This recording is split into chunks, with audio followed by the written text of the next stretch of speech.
Well, hello everyone, and welcome to this Meet the Author with Anthony Pinn. Um, we'll do a Anthony Pinn will do a presentation for 20 minutes or so, and then we'll do a Q&A afterwards and have some discussion.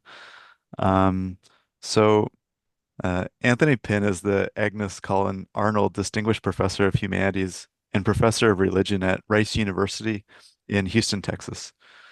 Pinn is a fellow of the American Academy of Arts and Sciences and a Professor Extraordinarius at the University of South Africa.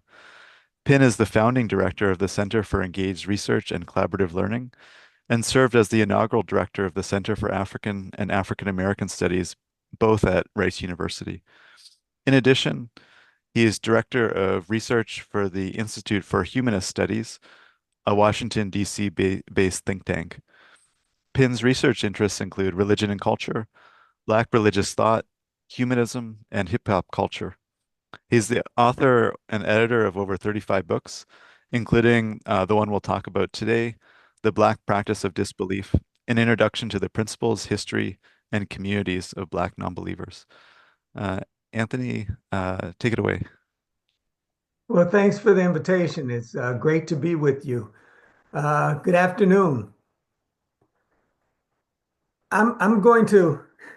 I'm going to move quickly through my presentation because I'm much more interested in the conversation.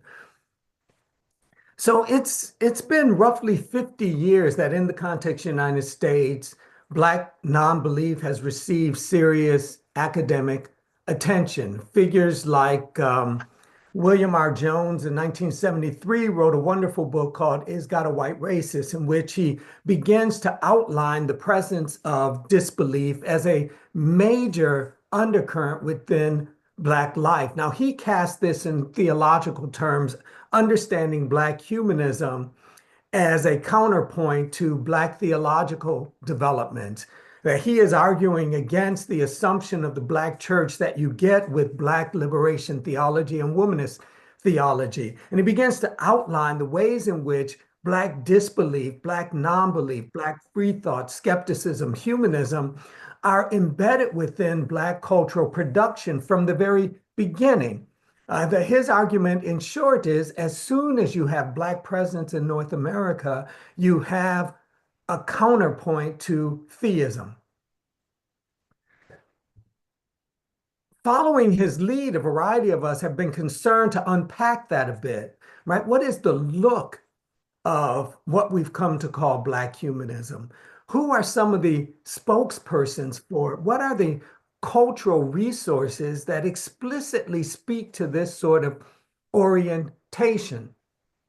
Now, most folks are familiar with the Black spirituals, this theistic form of musical expression that is intimately connected to the growing Black church. We cannot accurately date the development of these spirituals. We don't know when they actually begin. We don't have a good sense of the context of their development. Scholarship would suggest that this musical form really begins to take place. It's shaped and nurtured and massaged within the context of hush harbor meetings, these secret meetings held by enslaved and free Africans in which they voiced discontent, came up with strategies of rebellion. But we don't know a great deal about the activities. If we did, they wouldn't have been so secret.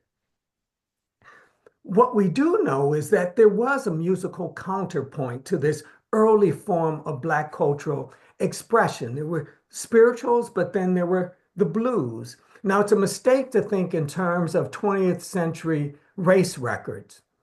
The blues is a much earlier musical form that is deeply concerned with the existential dimensions of Black existence, that is preoccupied with the material nature of Black life.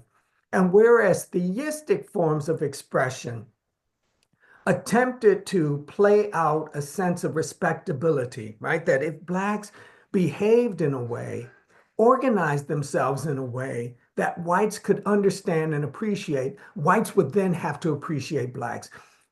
The blues, though, signified, made light of these theological acclaims and assumed and suggested that the material nature of Black life, that the history of Black presence in North America did not support these claims. And rather than relying on the preoccupation with vertical relationships, the human in relationship to something out there, the blues gave profound consideration to horizontal relationships, humans in relationship with the stuff, the material stuff of life. Whereas Black churches were critical of the Black body, deeply suspicious of the Black body, the blues celebrated the Black body.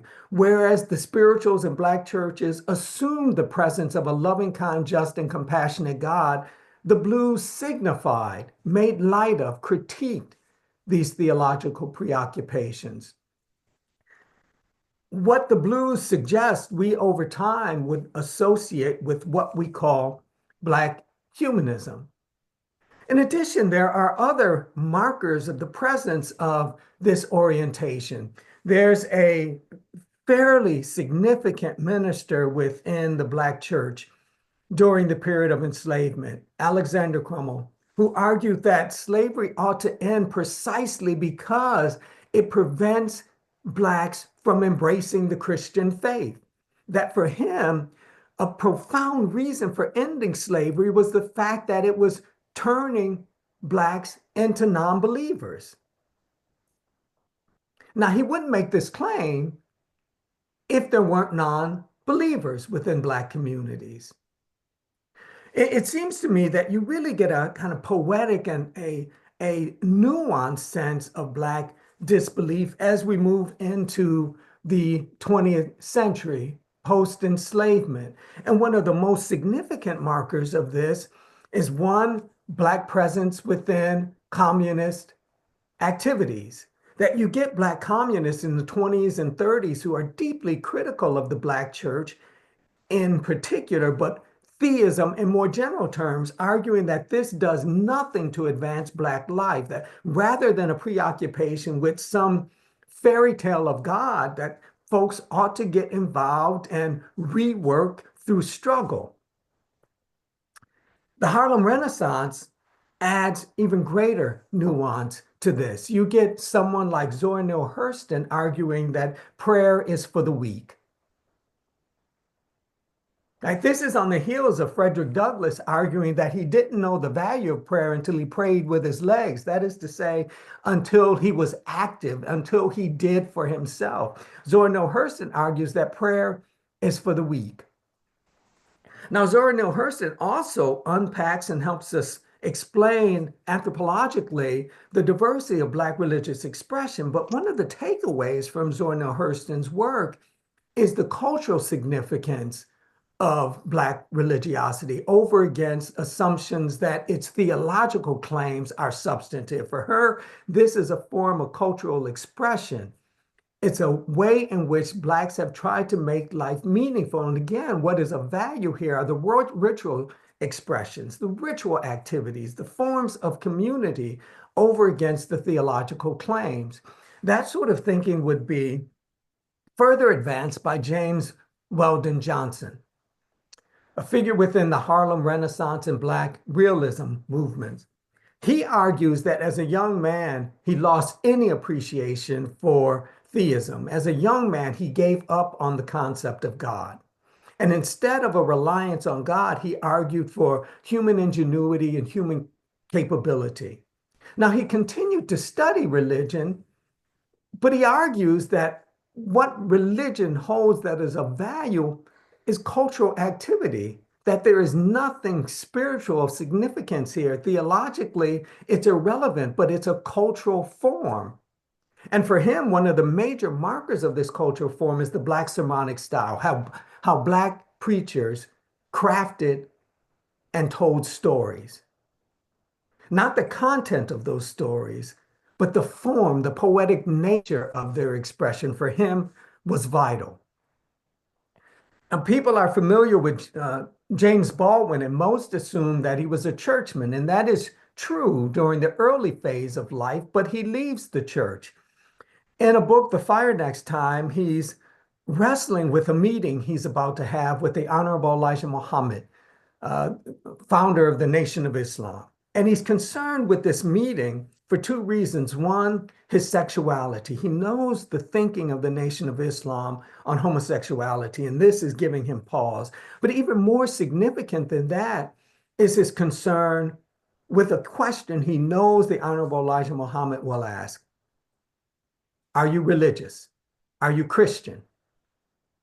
And for James Baldwin, this is problematic because he's not. James Baldwin argues that for him, religion is constituted by writing. Writing is his religion. This is even more forceful in someone like Lorraine Hansberry. In A Raisin in the Sun, one of the characters says that she is tired of God getting credit for what people do. Richard Wright, the novelist Richard Wright, is even more explicit in his disregard for theistic sensibilities, in his belittling of theological claims. In the quasi-autobiographical book, Black Boy, Richard Wright argues that his grandmother really wanted him to get saved, really wanted him to be a part of the church, and he wanted to please his grandmother. So he goes to church and he gives it a try. But there are only two things he finds appealing in church: the preacher's wife and the music. And in that book, he reflects and says if he had encountered the church prior to encountering the world, that would have meant something to him. But he encountered the harshness of the world first, and as a result, the church and its teachings had no appeal. This sort of thinking, these sort of non-theistic points of view continue to grow within the context of Black communities, but it's not until the 21st century, really, that folks are willing to understand this as involving the formation of alternate communities, as opposed to individuals operating in the world. Pew Studies, for example, outlining the rise in Black communities of the nones, those who claim no particular religious affiliation, made it increasingly difficult to isolate Black non-belief as something that is odd and not really Black, right? It was increasingly difficult to assume that Black non-belief was really Black people buying into a white worldview.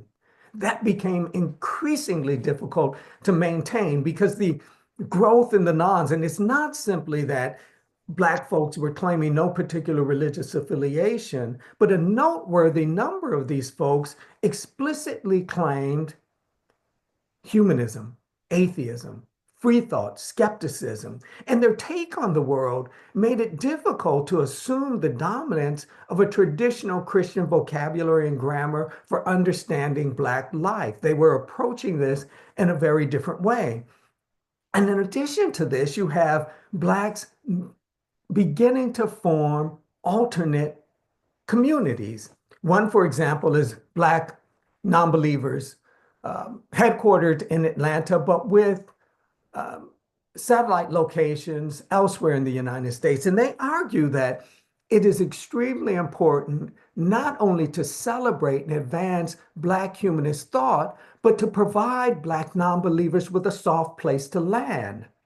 Provide them with opportunities to forge alternate communities when they've lost their families because of non-belief, to provide them with a safe space in which to catch their breath. Now, within the context of the humanist movement in the United States, there have been some questions concerning the utility, the need for these alternate Black non-belief-based communities. And for some within this larger humanist movement in the United States, there is a question that they can't let go of, right? And this question involves two assumptions. One, that Blacks are new arrivals to disbelief, that they have somehow found out about this wonderful thing that whites have known about for a very long time and they've latched on. Secondly, the assumption that if you critique religion, you've done all that you need to do. So I wish I had $1, US or Canadian, it would not matter. $1 for each time I've heard this question. Why do Black people embrace a tradition that was used to enslave them? Black non-belief communities are turning this question, and I think asking a much better question. Why haven't humanist communities been more appealing?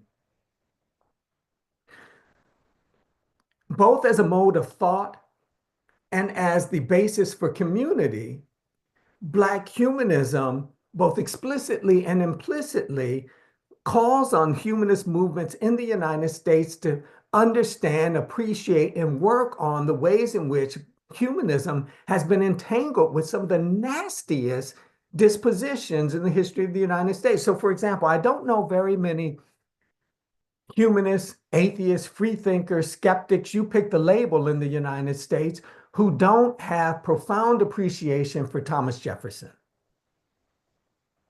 He is a rock star in humanist circles in the United States. But as soon as humanists and other non-believers claim Thomas Jefferson, they have also brought into their thinking, into their movements, sexual violence and racism. And rather than dealing with this explicitly, they pointed the finger. The problem is Black people embracing Christianity. If we would just let this go, everything would be fine. Or the assumption that racism is tied to race and race is not a biological reality. It's a social construct. So, hey, this isn't our problem. Religious people are responsible for this. Black humanism, both as thought and practice, raises profound questions concerning this. So there's been a lot of work done on the history of Black humanism, how it forms within the context of individual thought and how it gels within the context of communities. But I think there's another element here that's underappreciated, but just as important. And that is the way in which Black humanism serves as a kind of theoretical device. Think about it this way. W.E.B. Du Bois in The Souls of Black Folk, that wonderful book, The Souls of Black Folk, raises two paradigms of concern. The first he calls the Negro problem.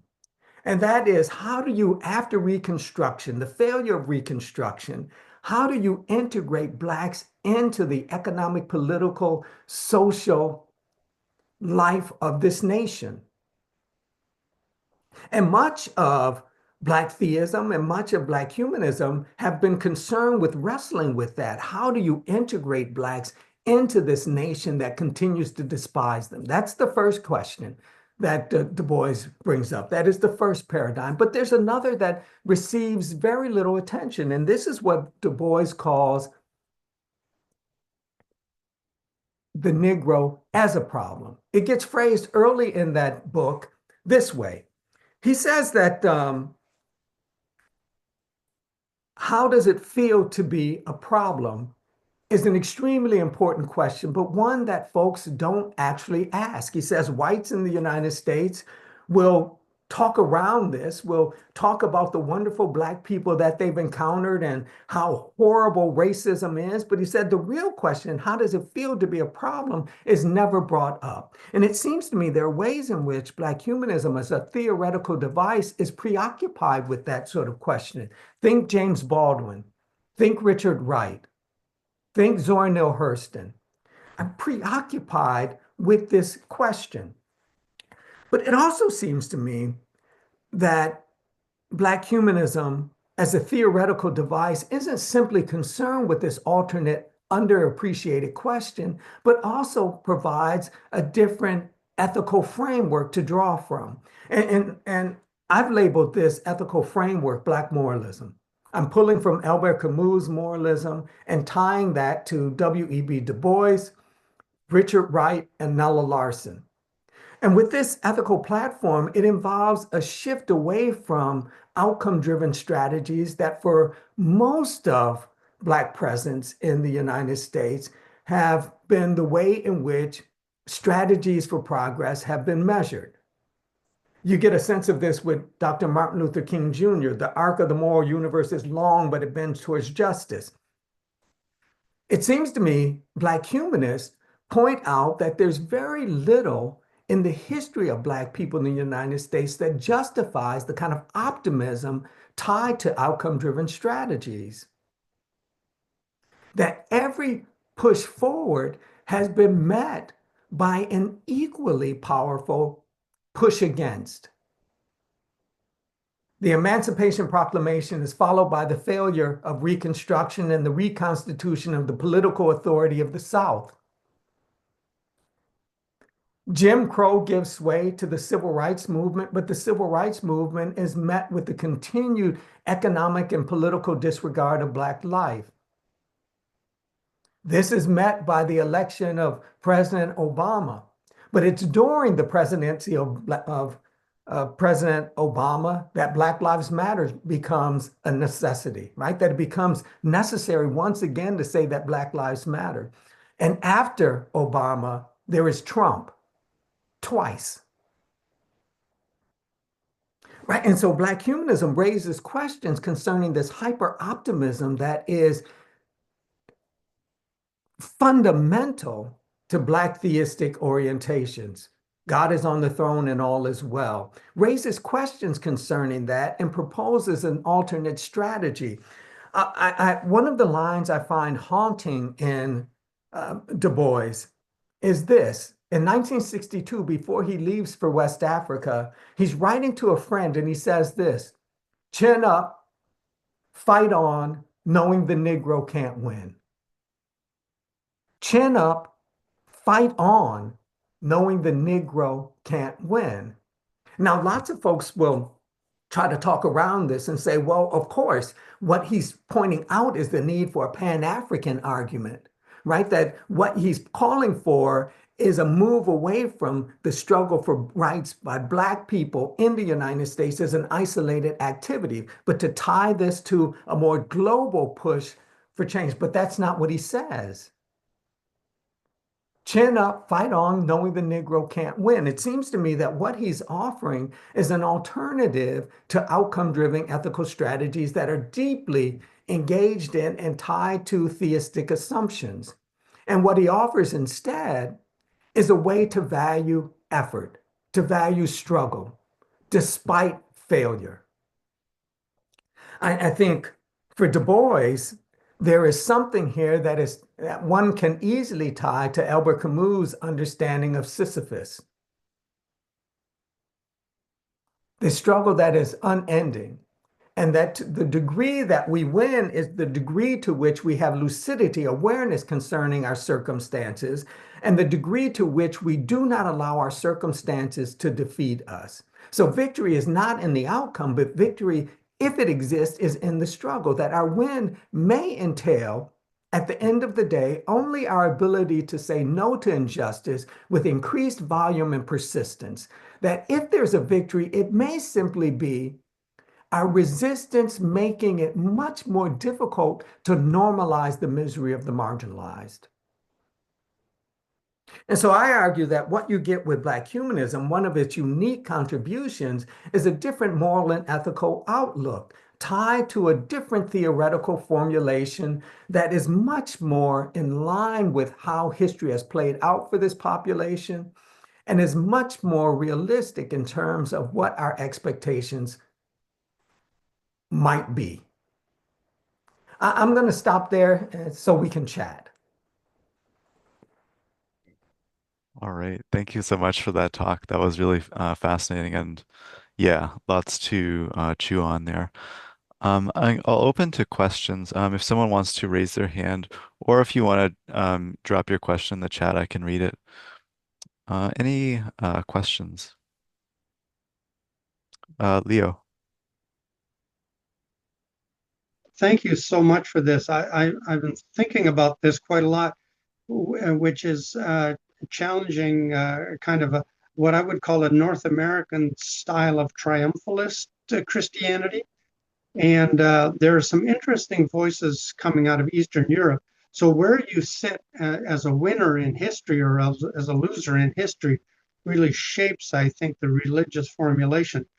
So I guess I live in the theistic branch of the human family, but I'm also not that hopeful. I mean, I'm hopeful but not optimistic. I think we really need to challenge what I would call a progressive view of history, and I think you've captured that really well. So thank you for that. I don't really have a question, but so I'm separating the theism from the optimism or the kind of progressive view of history, which I think is a more American or North American, because we've been the winners in history for this brief period. Um, so thank you. Just quickly, can you give me a sense of how you detangle those? Well, I've been reading some Miroslav Volf from Eastern Europe, and he he makes a statement in one of his things in which he says suffering is simply not going to go away.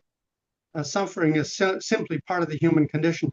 And back in the 30s, Herbert Butterfield said, or maybe the 50s, Herbert Butterfield, the British Christian historian, he said, suffering is endemic to human history. And so there are voices which say, so it actually comes quite close to what you're quoting Du Bois and saying, you just keep on keeping on and doing what you do without really having such a clear sense of what the victory is going to look like if we ever have it in this time frame. That's interesting. I tend to think of Wolf much more in line with his mentor, Moltmann, but perhaps we could chat about that a bit more at another time. Okay, thank you anyway. Yeah, that's great. Any other questions? Oh, okay. I see at the our University of Ottawa room. Hello, my name is Patience. I A lot of what we've talked about, what I heard you talk about like in your book, it's about just like the cultural nature of how like non-belief in like Black American spaces is like how it developed. More so on the front of disbelief in the institution and the like historical and cultural context around it, rather than the disbelief in God as would be in like maybe other races in the United States. So I was just wondering if we can say that the object of belief is more shifted due to more like the cultural dynamics of it, the cultural dynamics of how this belief is growing. So rather than Christianity or God, is the object of belief shifted? I hope I said my question well. Yeah, no, I get that. Let me say a couple of things. I think for lots of Black humanists, what gives them pause is a description of their thought and practice that makes use of traditional religious vocabulary and grammar, that gives them pause. And so, whereas I would agree with you, there's a shift here. That terminology of belief would be off-putting for lots of Black humanists. I don't know that it needs to be. And I say that in part because my argument has been that non-believers, there's the logic being used is a bit skewed, that the point of distinction, the enemy, so to speak, for disbelief is not religion, it's theism.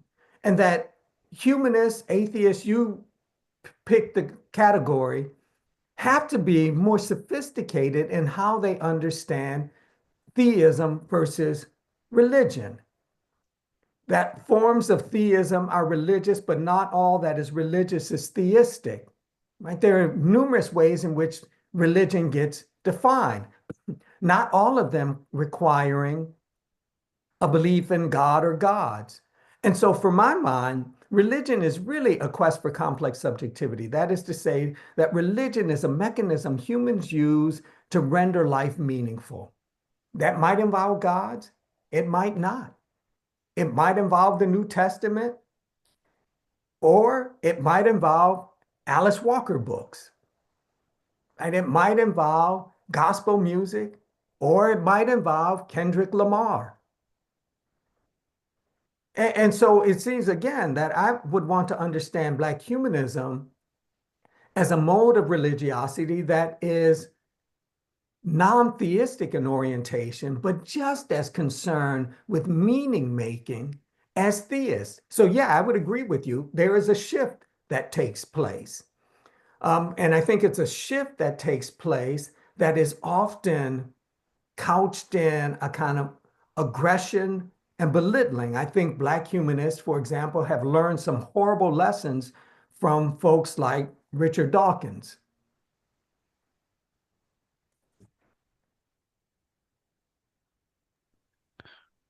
All right. Any other questions?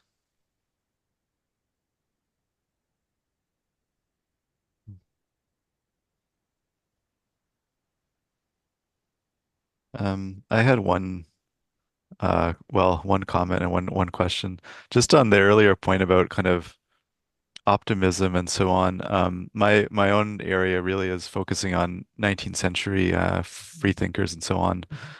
And it is quite interesting because they were extremely optimistic. I mean, they thought religion was going to be gone like within their lifetime potentially. They were incredibly optimistic. So it is and obviously like, they're mostly white people that I was looking at. So it is interesting, that counterpoint among Black humanists that are more realistic or perhaps less triumphalist. My question is, uh, you talked about James Baldwin, and I wonder if you could just expand a little bit. You're talking about his meeting with the Nation of Islam and about the question whether he's religious, and he said that writing was his religion, or I think that's what you said. And maybe could you say more about that? Yeah, let me put it this way. So for James Baldwin, he's not alone. That what grounds existence for him, what makes life meaningful, is the ability to capture experience with the written word.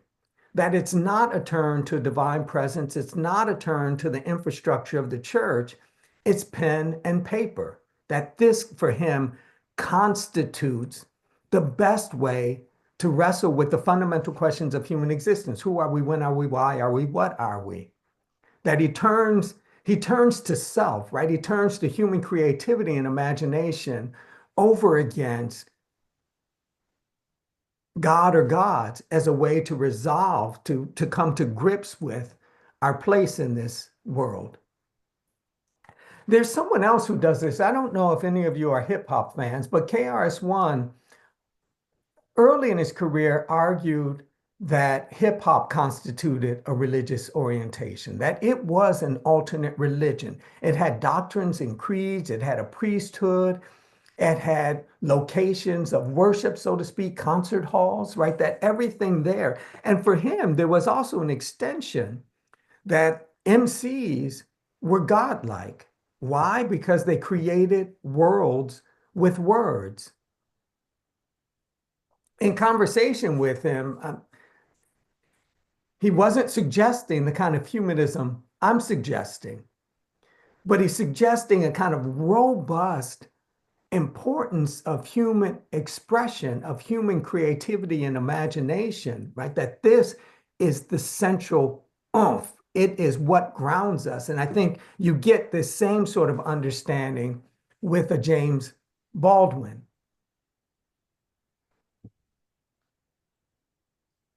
Right. Great. Thank you.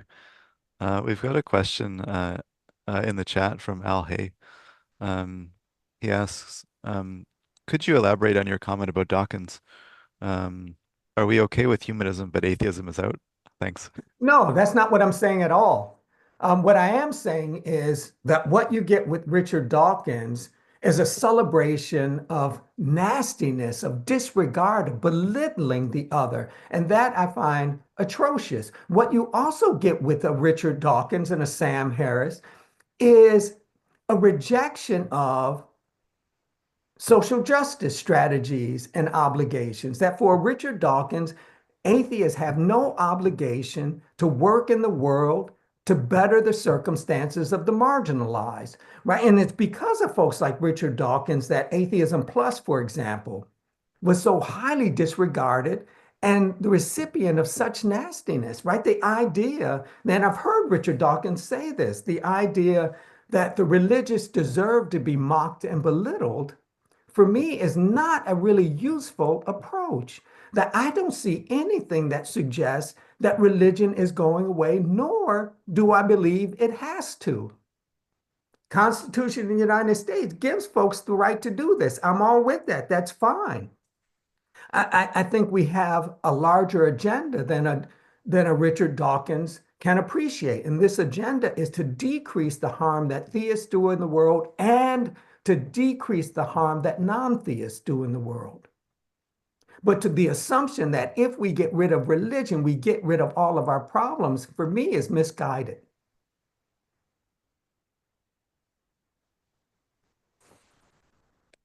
So it's not atheism. It's the approach of certain atheists to the other that I find problematic. Thank you. Very interesting. Any other questions? Lori? Thank you. This is really interesting. I really appreciate it. I appreciate your comments on Dawkins. I think you're spot on. In a strange sort of paradoxical way, maybe, do you think that the different moral grammar or Black moralism that you've identified, by being rooted in realism, by rejecting the sort of constant optimism, is it in fact opening space for optimism in that once you work within that realistic framework, you then open space for optimism and hope? That was a first question. I'm going to take the liberty of asking a second while I have the floor, I think. I resist the tendency to want to situate other worldviews or frameworks in religion. And I appreciate your distinction between religion and theism. But I frequently ask the question, what do we gain by keeping this religion framework? Are there other ways that we can think about what these other systems might provide, system being, for lack of a better word? Are there other ways to think of that? And then finally, and this is, you may not want to get in the middle of Leo and me, but Leo, what I was thinking, Leo was my doctoral student, by the way, just in case you're wondering. Leo, what I thought when you said suffering is part of the human condition is that potentially erases that's the fact that some people and groups seem to be suffering more than others.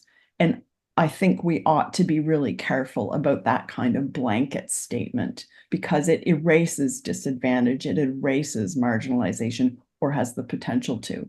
So there you have it. All my thoughts so far. Yeah, I would agree with you that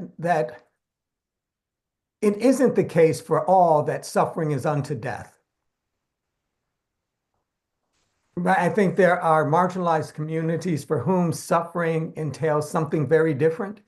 And one of the reasons it entails something different is because they have to begin, no one begins thinking about them with the assumption of their personhood, of their humanity. But the first course of action for them is to prove their humanity, to approve their personhood.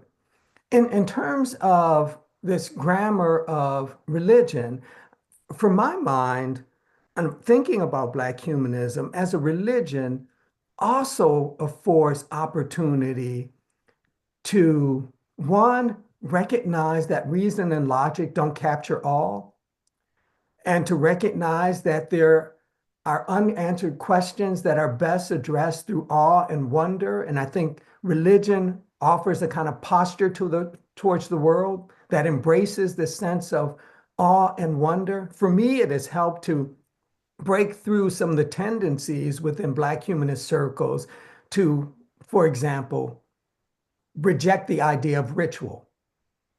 Right? We don't do ritual. Those people in church do ritual, but yet they are gathering in the same place every week, conducting the same activities, right? That if you think about ritual as repeated activity in founded space, humanist organizations are deeply committed to ritual. And what happens if we recognize that and develop a way of naming it? Could you repeat that first question for me? I've lost it. I may have as well. The different moral grammar, particularly Black. Okay, I got it. Yeah. Okay. Yeah, for me, within humanism, as I map it out, there's a requirement to surrender some of our vocabulary, and that I no longer make use of the language of liberation or hope. That rather than hope, I talk in terms of the persistence of possibility. For me, hope is too sure. And this is one of the lessons I hope I'm learning from Albert Camus, that that kind of certainty has to be negated, that we have to leave open the question. And so again, rather than talk in terms of hope, I talk in terms of the persistence of possibility. For me, that isn't as certain. It leaves open the real likelihood of failure, but a failure that doesn't end struggle. So I want to move away from that kind of thinking. So hope, liberation, freedom, this still troubles me. I think I want to push for a different vocabulary, a vocabulary that is more appreciative of risk and failure. And for me, that is tied to the kind of posture that William James had in mind with the sick soul over against the healthy minded, right? The sick soul is the one who is already and always aware of the trauma, the nastiness in life, and doesn't dismiss this, views the world through this, but keeps pressing. For me, that's the way. It is Sisyphus continuing to roll that rock, knowing that that process will never end. It's Du Bois saying, chin up, fight on, knowing the Negro can't win. I want, again, associate that with a kind of persistence of possibility.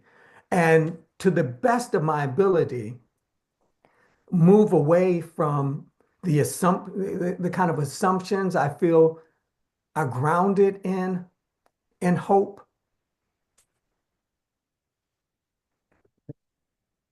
Thank you. All right. We've got a question in the chat, and I think it maybe even perhaps maybe would expand on what you just said, from Hannah McKillop.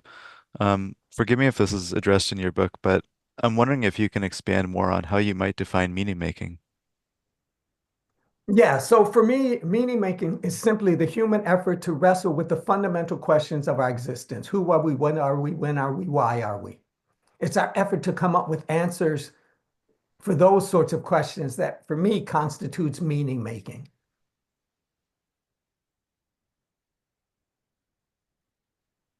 Push if that doesn't answer for you.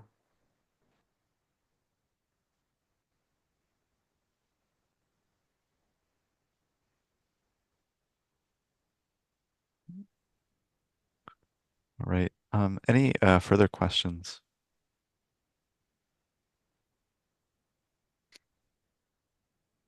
Oh, Christina, did you raise your hand? Oh no. Okay. Okay. Yes, sir. Leo, I think I saw you raise your hand. Yeah, yeah. Just this is a more theoretical question, but I've wondered about religion, as Jim Beckford calls it, an interpretive category, and which I would say has been colonized by Christianity in the Western world, in Europe, and what I appreciate so I've been thinking about what would it look like if we decolonized that term or that category. And I hear you when you talk about non-theistic religion, or religion that is distinguished from theism.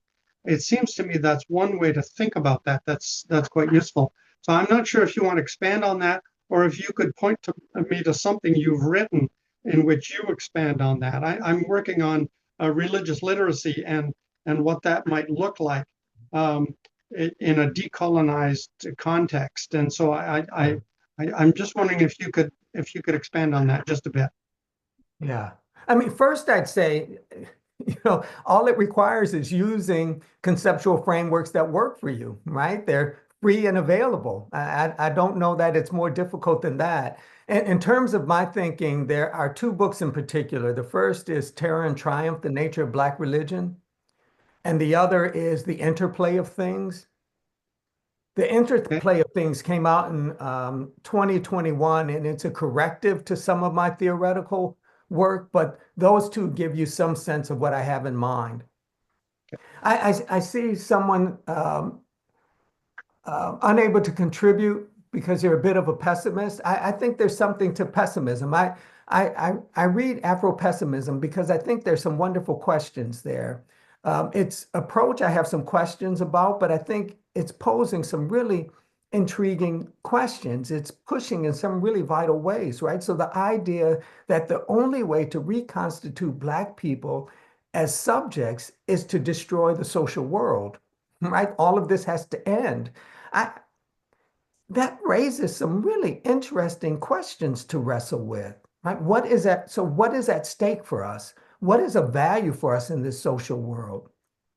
Is subjectivity really the best category by means of which to capture who, what, when, where, and why we are, right? Some really interesting questions. So all that to say, I think the pessimist has something to contribute to the conversation.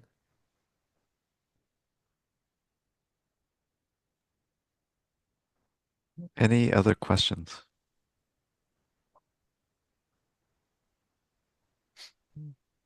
I had one other question. I'm not sure exactly the how to express it, but I'm wondering about if you think there's a use in talking about like white humanism in kind of contrast to black humanism. Like could we talk about that, Yeah. do you think? I think absolutely that there are some differences in how white Americans make use of that language and how Black Americans make use of that language. I think in the context of the United States, white humanism tends to less critically engage the Enlightenment. And Black humanism understands Black people as the underbelly of the Enlightenment, right? I mean, this is a particular orientation that surfaces a different range of questions and assumptions. Yeah. So I think that's important. And I think it's also important because it surfaces some really interesting questions. Why hasn't humanism been more appealing to the marginalized? I think that's a really important question. But also, what's at stake for white Americans, right? What is the risk in having others claim and add adjectives to their humanism, right? What's at stake? What is the importance for white US humanism, a humanist in the ability to say, it's us, right? And my concern is to the degree that marginalized communities that embrace humanism say, no, we don't need these qualifiers. What we end up with are more shades of the same. That is, different practices of a dominant mode of humanist thought that doesn't necessarily reflect the interests, the needs, the sensibilities of these marginalized communities, more shades of the same. So I would argue, yes, we need to talk in terms of these smaller networks of humanist thought and practice.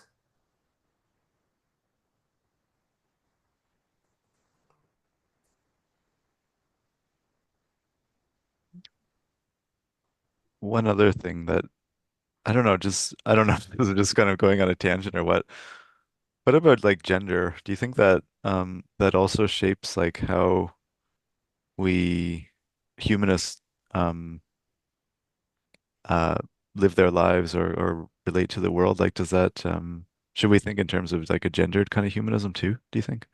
I see no danger in playing this out, right? Kind of increasing the number of humanist orientations. It seems to me that we occupy more than one social space simultaneously. And why shouldn't our sense of humanism be sensitive to the ways in which we occupy these social spaces? So, yeah, I have no issue with that. All right. Oh, great. Thank you. Um, any final questions or comments?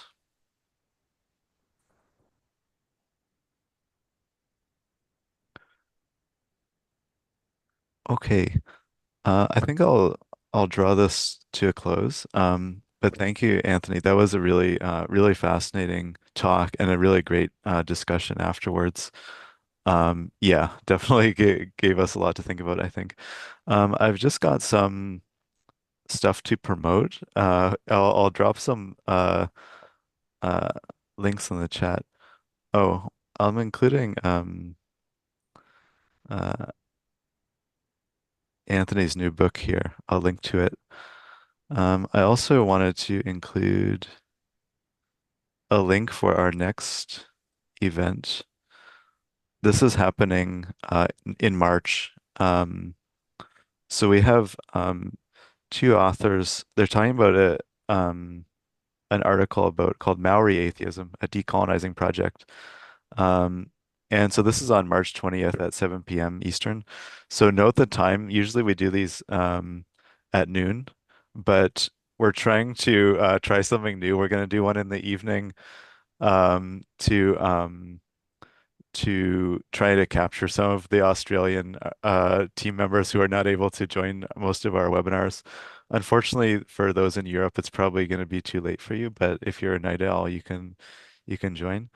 I also included a link to our mailing list to if you want any other updates. And I have one further link too. Um, there's also an event from our friends at the Institute for Religion, Culture, and Societal Futures at the University of Waterloo. They've got a talk on Thursday. I just included the links or the link to register. The talk is on dynamics of non-religious modernity, dispatches from baby boomers in Quebec with Geraldine Massiere. So that's 2:30 on Thursday, and I dropped the link in to register. Um, Sherry asked, "Will the recording be made available?" Yes, I'll post it on our YouTube page in a week or two.